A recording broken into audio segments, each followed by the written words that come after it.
আপনাদের আসতে হবে না, আমি আসতেছি। চিকন আলী ভাই আসতেছে। আমি আসতেছি আপনাদের কাছাকাছি। নোয়াখালীতে বন্যার্তদের পাশে দাঁড়ালেন চলচ্চিত্র জগতের কৌতুক সম্রাট চিকন আলী। চলুন জেনে আসা যাক বিস্তারিত। শামিনুর রহমান শামীম খান বাংলা চলচ্চিত্র জগতের মাধ্যমে যার পরিচিতি চিকন আলী নামে। রাজশাহীর নওগাঁর ছেলে এই চিকন আলী বন্যার এই দুর্যোগময় মুহূর্তে বন্যার্তদের পাশে নিজ উদ্যোগে সামর্থ্য অনুযায়ী দাঁড়িয়েছেন চিকন আলী। নিজেই ছুটে গিয়েছেন বন্যার কবলে পড়া ক্ষতিগ্রস্ত মানুষগুলোর নিকট। এই বাড়ির কে আছে ধরেন।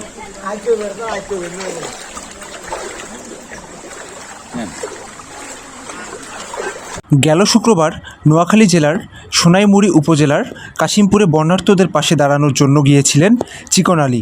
সেখানে গিয়ে মানুষের দুঃখ দুর্দশা দেখে আবেগপ্রবণ হন তিনি।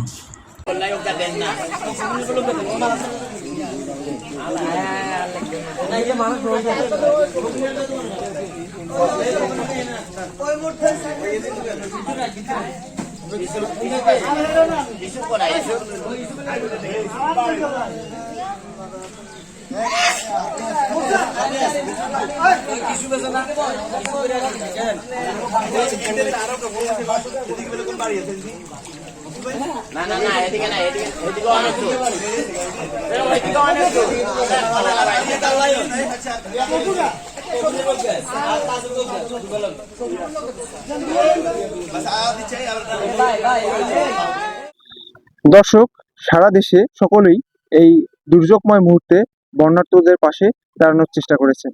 সেই ধারাবাহিকতায় আমরা দেখতে পেলাম চলচ্চিত্র জগতের ক্ষুদ্র একজন কর্মী হিসেবে চিকন আলী নিজ উদ্যোগে আজকে পাশে দাঁড়িয়েছেন, বন্যার্তদের সহযোগিতার হাত বাড়িয়ে দিয়েছেন। চলুন, দেশটা আমাদের, দেশের মানুষগুলো আমাদের, সকলের পাশে দাঁড়াতে আমরা একতাবদ্ধভাবে দলবদ্ধ হয়ে একসঙ্গে কাজ করি, এই বন্যার্তদের পাশে দাঁড়াই।